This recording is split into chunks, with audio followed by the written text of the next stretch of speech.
Feeling sluggish or bloated? These 5 simple yoga poses can help detox your body and boost your digestion. Let's get started. Paschimottanasana, a forward fold that massages the abdominal organs and supports digestion. Gently now allow your legs to stretch out to the front of the mat. We're going to take a Paschimottanasana. So ready? Inhale, hands go up to the ceiling, spine is straight. Exhale, moving your palms forward. Now remember, no ego in the pose. If you're here, that's fine. You can hold your calves, you can hold your ankles, you can hold your toes or your heels, whatever is comfortable for you. Hold whatever is comfortable for you and then inhale, straighten the back, exhale, forward fold. Bend at the elbows so that you can go a little bit deeper into the pose. Holding it here for 4. Remember that no two practices look alike.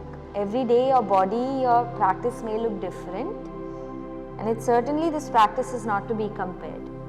So even if you're just here, it's okay. If this is where you are, that's fine. Go as deep as you can for another 2.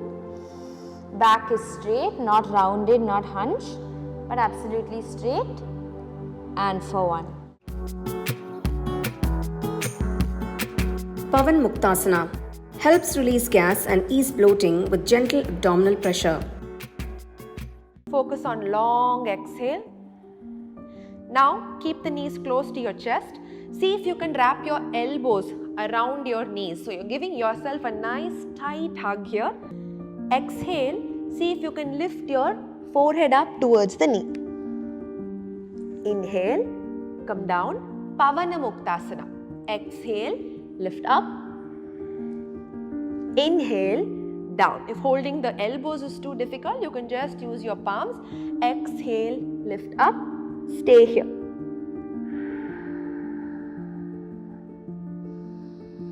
Relax the shoulders, make sure you're not tensing the neck.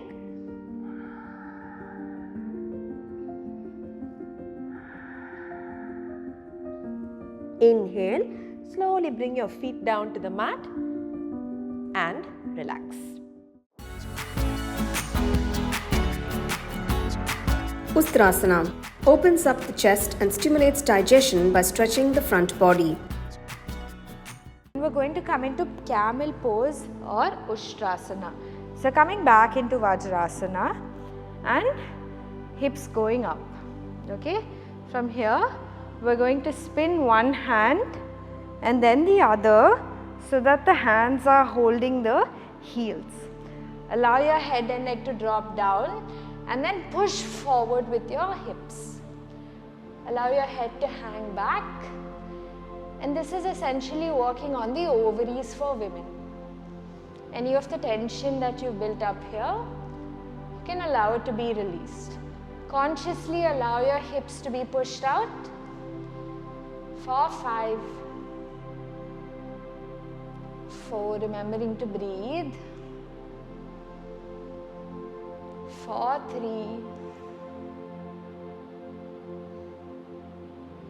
last little breath here, and for 1. Slowly with control, don't whip out of it. Chin comes back into your chest as you slowly lower it back down into Vajrasana. Navasana strengthens the core and boosts digestive fire.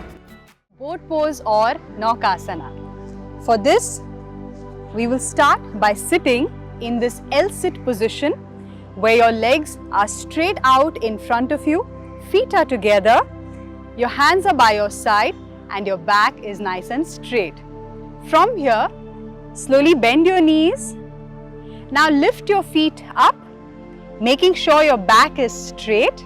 And now slowly straighten your arms, place them next to your knees. Hold this posture for 10 counts. 1, 2, 3, 4, 5, 6, 7, 8. Very good. 9 and 10. Relax. Slowly bring the legs down. Bring the arms down. Shake your legs a little and relax. Sarvangasana reverses blood flow, supports thyroid function, and improves metabolism. Shoulder stand or Sarvangasana. If you are on your period, I'm going to advise against it. So if you are on your period, you can just lie down and legs go to 90 degrees. If it's in your practice or if you're trying this, do it with caution. From here, allow your hands to come onto your hips. Lifting the hips up slowly with the hands. Placing the hands not underneath of the hips but underneath, or rather behind the rib cage, all while pointing the toes up in the air. Try to get your spine as erect as possible, and you can make this happen by just clenching the core muscles. Just keeping still for a while. Remembering to breathe. In this pose we often forget to breathe. Slowly coming down vertebrae by vertebrae with control. Gently bringing the feet back down towards the very base of the mat. Adjust yourself so that you are in the center of the mat.